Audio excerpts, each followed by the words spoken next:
Bien, buenas noches con todos. Somos el grupo número 13 y vamos a explicar acerca de la parametrización de un variador Siemens G120C de la submarca Synamex. Bien, empezaremos con el video. Aquí nos hace una pequeña descripción de los parámetros más importantes del variador. Para esto vamos a mencionar parámetros como la potencia. Este tiene un rango de 0,37 a 18,5 kilovatios, con alimentación de 380 a 480 voltios más o menos 10%. Los controles que tiene y que más adelante lo necesitaremos para las configuraciones pueden ser escalar, escalar cuadrático y vectorial. Esto está también en tres tallas. Aquí en las tallas más pequeñas, la siguiente talla, la número 2, sería hasta la marca de color negro que se ve en la hoja. Y la la talla más grande sería con todo el perímetro que se ve ahí. Bien, adicional a eso, nos menciona qué elementos tiene. Primero está el variador como tal. Luego aquí tenemos eh, el IOP o el panel de operador inteligente. También que tenemos los terminales que se pueden ver a continuación. En los terminales destacamos que hay 6 entradas digitales, 2 salidas digitales, una entrada analógica y una salida analógica. Asimismo tiene entradas para PTC o KTI. Adicionalmente, también tiene 10 voltios y 24 voltios como salida de fuente de voltaje interno, aunque también presenta borneras que permiten la conexión de una fuente externa de voltaje. Asimismo, presenta medio de comunicación, por ejemplo, para el protocolo Profinet y también Ethernet IP, Modbus y Profibus, y finalmente Canopen. Entre ellos también mencionamos que aquí se encuentra el IOP, el espacio para poner el panel. Arriba también tenemos ese slot para una tarjeta SD. También el conector mini USB que nos permite hacer una conexión directa con el starter y hacer un backup o respaldo de la programación que tiene. Ahora con el panel de operador entramos a la opción de monitor. Estos pasos que haremos a continuación nos llevarán a resetear o llevar a valores de fábrica al variador.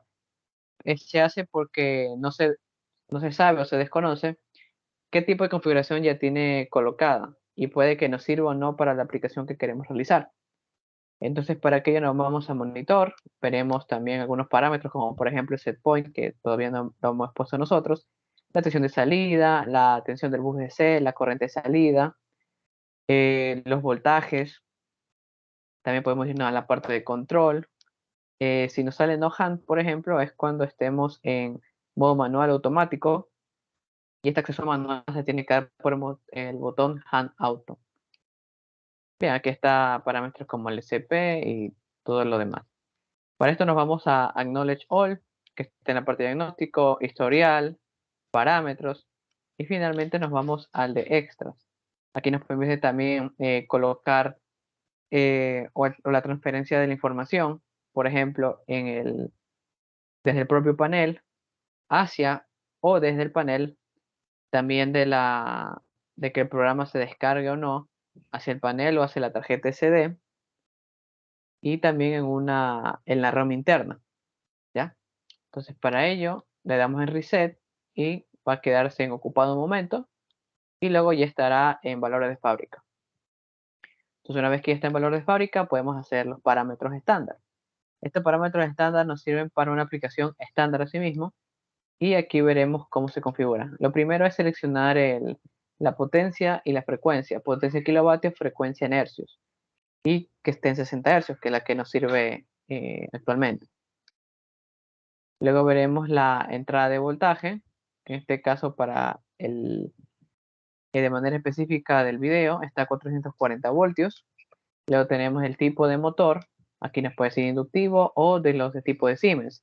Es decir, que únicamente el ID o el número de partes que tiene el motor ya escaneará completamente los parámetros del motor sin tener que realizar más configuraciones adelante. Entonces, supongamos que no tenemos motores Siemens, sino que trabajamos con un motor de inducción cualquiera, ¿ya?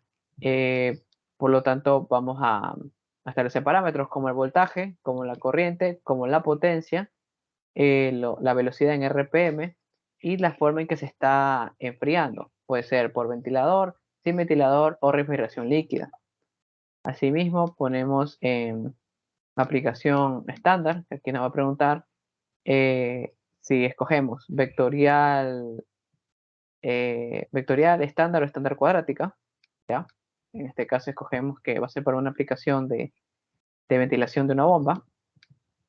Finalmente, sigamos más adelante, ¿ya? Y aquí nos hace establecer los límites operativos, límites nominales y también límites inferiores o superiores. Luego nos hace preguntas sobre la parada de emergencia, ¿ya? Y si es que se va a hacer algún tipo de autotuning. Puede ser still, que es estático, o puede ser también dinámico, donde necesitaría una carga en el eje del motor para que se realice. Bien, se va a hacer un autotuning estático y finalmente colocamos en finish y ya podremos empezar a controlar el motor.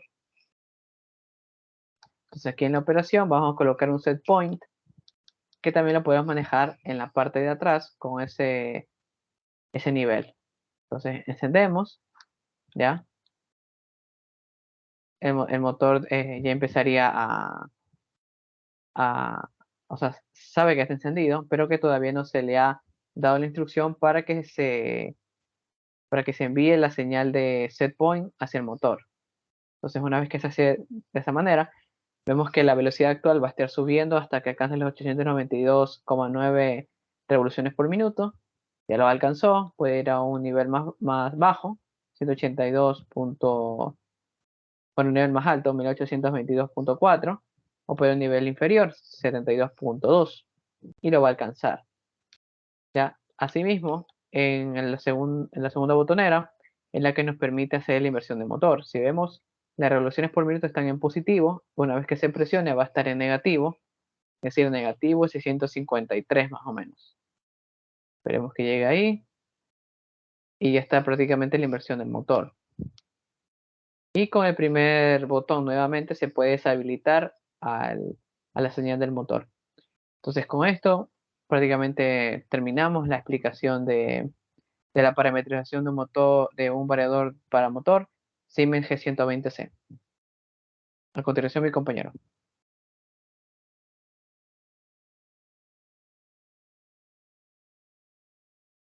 Bien, buenas noches. Ahora vamos a hablar acerca de cómo crear un lazo PIT mediante entradas analógicas, ¿sí? De lo que es el Dynamic G120 con el módulo CU230P. Entonces, estas dos entradas analógicas nos va a servir para realizar un lazo PIT a través del software Starter. Como vemos en pantalla, el software Starter básicamente es el que nos va a lograr permitir elaborar el ASOPIT, y tenemos que tener en cuenta tres cosas, ¿no? Tenemos la unidad que es el Dynamic G120, nuestro variador, con lo que es el CU230P, nuestra versión de firmware que vemos en pantalla, así mismo también con una PM240, que es un módulo de referencia, ya, para lo que es la entrada de voltaje.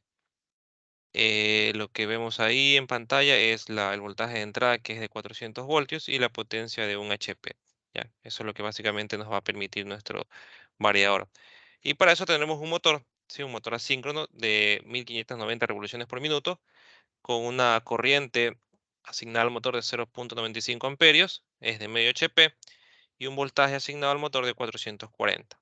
¿Ya? Asimismo, la frecuencia asignada es la de 60 Hz. Entonces vamos a ir a configurar, nos vamos a la opción de entradas-salidas, la que son las entradas-salidas analógicas, y vamos a colocarnos en entradas analógicas. Entonces, como esto es algo físico, está en modo en línea y está verificado que estén funcionando las entradas analógicas. Como vemos, está variando la 1 y la 2. La 1 es la que está arriba y la 2 es que está abajo.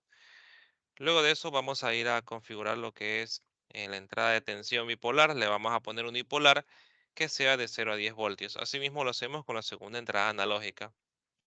Luego vamos a hacer el escalado respectivo. Entonces tenemos de 0 a 100% y dependiendo del set point que queramos, el mínimo, si queremos que sea de 2, pues le ponemos de 2, pero en esta ocasión va a ser de 0 a 10 voltios. Y así mismo lo hacemos para el segundo.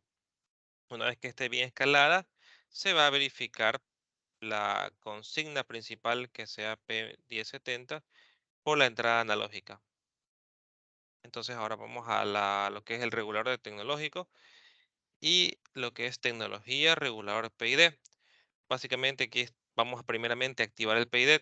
Como está en cero, vemos que está desactivado. A lo que le configuramos y le colocamos en uno y en aceptar, entonces activamos el PID. Luego de eso tenemos lo que es la fuente consigna. Y con esa fuente consigna nosotros vamos a hacerle otra interacción. Le vamos a colocar el sensor analógico con la entrada analógica número uno, que es el 755. RT755 expandimos a lo que es entradas analógicas, valor actual porcentaje. Y lo mismo lo hacemos para la fuente real. Le ponemos otras interacciones, buscamos el sensor de la retroalimentación, que es el siguiente que colocamos ahí en pantalla. Entonces ya está configurado como tal el PID. Vemos la lectura del primer potenciómetro que está regulando y la diferencia.